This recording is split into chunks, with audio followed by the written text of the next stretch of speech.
Assalamualaikum warahmatullahi wabarakatuh. Salam sejahtera untuk kita semua. Pada pertemuan hari ini kita akan melanjutkan materi kita. Pada pertemuan ini kita akan masuk dalam materi masih di IT Enabled Value. Kalau kemarin sebelumnya kita membahas tentang file IT, pada pertemuan hari ini kita akan membahas tentang PSG atau The Balanced Scorecard ya, jadi nanti akan disingkat dengan BSG. Capaian pembelajaran pada materi hari ini yaitu mahasiswa dapat menerapkan metode IT BSG dalam pengukuran kinerja IT. Kemampuan akhir yang diharapkan, mahasiswa dapat menjelaskan BSG dan IT BSG. Yang kedua, mahasiswa dapat menerapkan metode IT BSG secara benar. Jadi nanti akan ada penjelasan di materi apa itu perbedaan dari BSG dan IT BSG. Dalam BSG atau Balanced Scorecard itu ada 4 perspektif ya.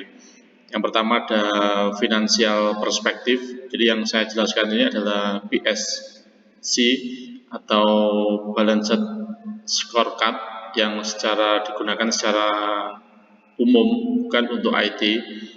Ada 4 perspektif, yaitu perspektif secara finansial, yang kedua ada perspektif internal bisnis proses, berikutnya ada perspektif customer, berikutnya ada perspektif pertumbuhan dan pembelajaran.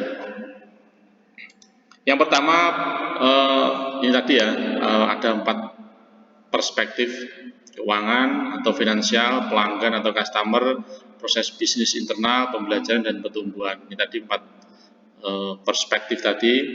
Kalau dalam sederhana atau istilah sederhananya, BSC atau Balanced Scorecard adalah alat untuk mengukur kinerja perusahaan secara keseluruhan.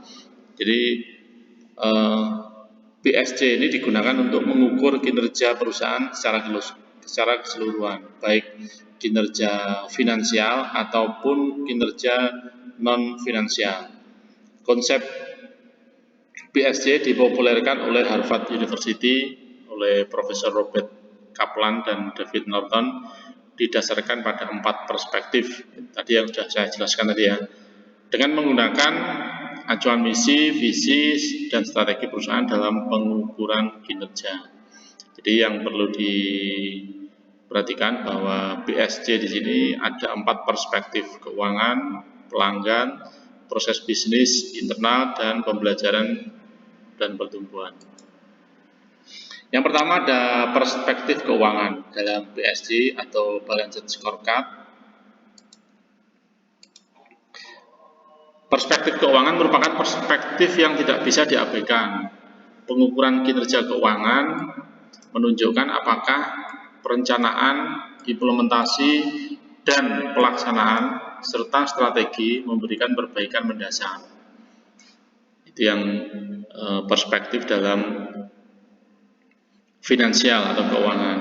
Perbaikan tersebut dapat berupa gross operating income, return on investment, atau economic value add.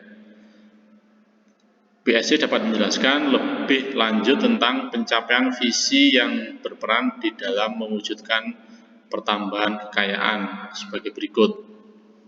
Yang pertama, peningkatan kepuasan customer melalui peningkatan revenue, peningkatan produktivitas dan komitmen karyawan melalui cost effectiveness sehingga terjadi peningkatan laba.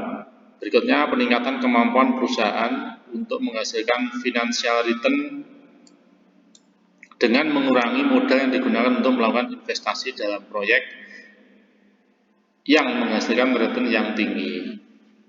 Jadi dalam perspektif keuangan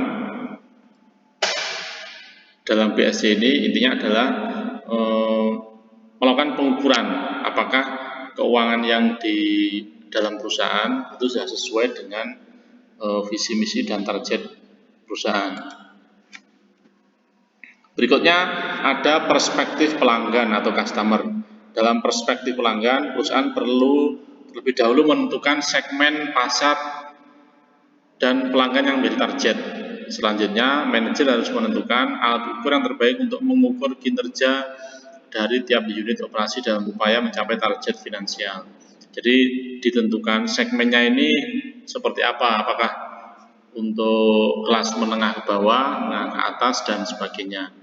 Apabila suatu unit bisnis ingin mencapai kinerja keuangan yang besar dalam jangka waktu panjang, mereka harus menciptakan dan menyajikan suatu produk baru atau jasa yang bernilai lebih kepada pelanggan. Jadi dalam perspektif pelanggan ini, untuk mencapai target finansial dalam jangka panjang, jadi harus menciptakan produk inovatif atau produk baru yang lebih bernilai kepada pelanggan.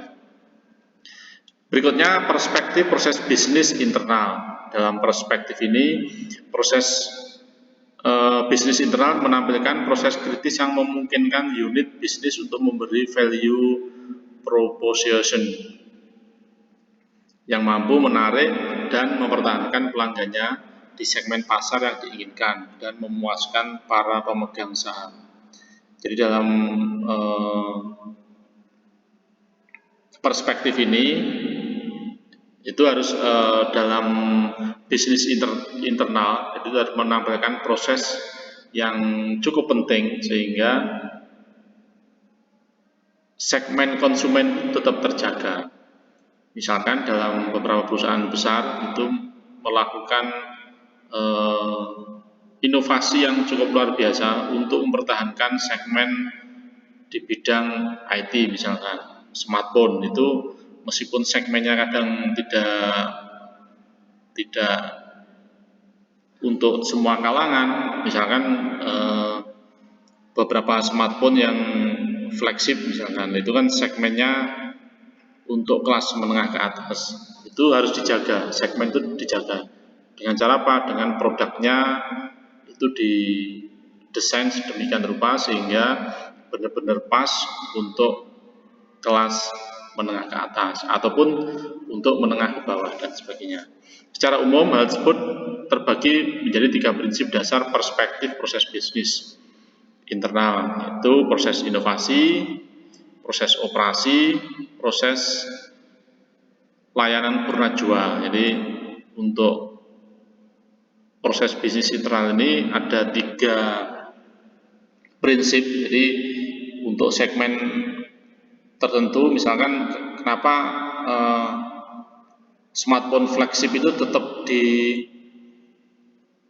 diminati oleh segmen tertentu. Karena apa? Karena inovasinya cukup bagus, proses operasinya, mendesain dan sebagainya cukup bagus. Termasuk purna jual, harganya pun tetap terjaga misalkan. Itu jadi prinsip dasar dalam perspektif bisnis internal. Berikutnya perspektif pembelajaran dan pertumbuhan. Perspektif ini menyediakan infrastruktur bagi tercapainya ketiga perspektif sebelumnya, mulai dari finansial, customer, dan proses bisnis internal untuk menghasilkan pertumbuhan dan perbaikan jangka panjang. Untuk memperkecil kesenjangan itu, maka suatu perusahaan harus melakukan investasi dalam bentuk rescaling karyawan atau melatih karyawan ya, skillnya di upgrade dan sebagainya, yaitu meningkatkan kemampuan sistem dan teknologi informasi serta menata ulang prosedur yang ada. Perspektif pembelajaran dan pertumbuhan mencakup 3 prinsip kapabilitas yang terkait dengan kondisi internal perusahaan, yaitu kapabilitas pekerja, kapabilitas sistem informasi. Jadi kehandalan dalam pekerja dan kehandalan sistem informasi itu yang menjadi 3 prinsip dasar dalam perspektif pembelajaran dan pertumbuhan. Berikutnya perkembangan BSD dan IT BSD. Metode BSD memungkinkan manajemen merencanakan dan mengevaluasi berbagai organisasi dengan pendekatan tunggal. PSG merupakan penilaian dalam mengukur bagaimana kinerja perusahaan kaitannya dengan pelaksanaan misi dan visi perusahaan. Balance atau berimbang adalah keseimbangan antara performa keuangan dan non-keuangan, performa jangka pendek dan jangka panjang, antara performance yang bersifat internal dan eksternal. Scorecard atau kartu skor adalah kartu yang digunakan untuk mencatat skor kemampuan seseorang. Kartu ini juga dapat digunakan untuk merencanakan skor yang ingin diwujudkan oleh seseorang di masa depan.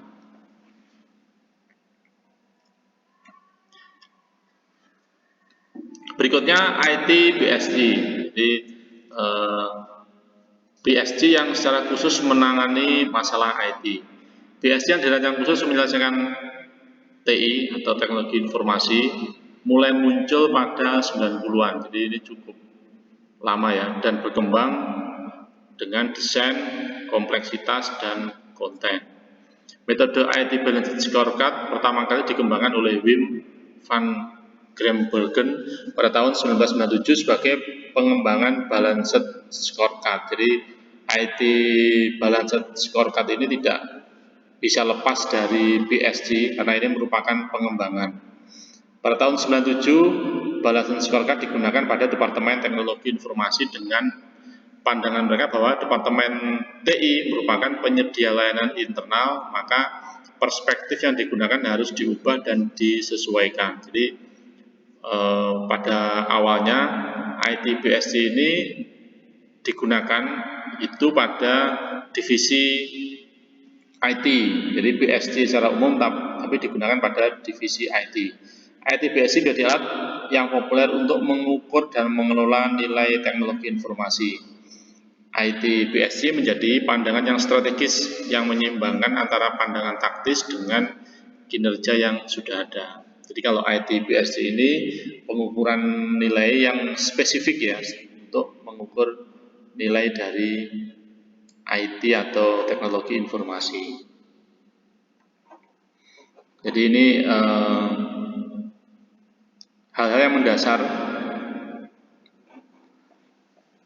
dalam IT PSG adalah pengguna, yaitu pegawai internal dan kontribusi mereka dinilai berdasarkan pandangan pihak manajemen, maka mereka mengajukan perubahan sebagai berikut. Jadi kalau PSG secara tradisional lebih pada 4 prinsip tadi ya, finansial, customer, internal business process, learning and growth, pembelajaran dan pertumbuhan. Kalau IT PSG itu pada corporate kontribusi atau kontribusi dari perusahaan, customer atau user orientasi, operational excellence, dan future orientation atau orientasi masa depan. Ini yang menjadi prinsip dari IT PSG. Demikian untuk penjelasan singkat tentang PSG Balanced Scorecard dan ulasan sedikit tentang IT PSG. Pada kesempatan berikutnya kita akan membahas lebih jauh tentang IT PSG. Sekian penjelasan video awal ini, sampai bertemu pada video berikutnya. Assalamualaikum warahmatullahi wabarakatuh.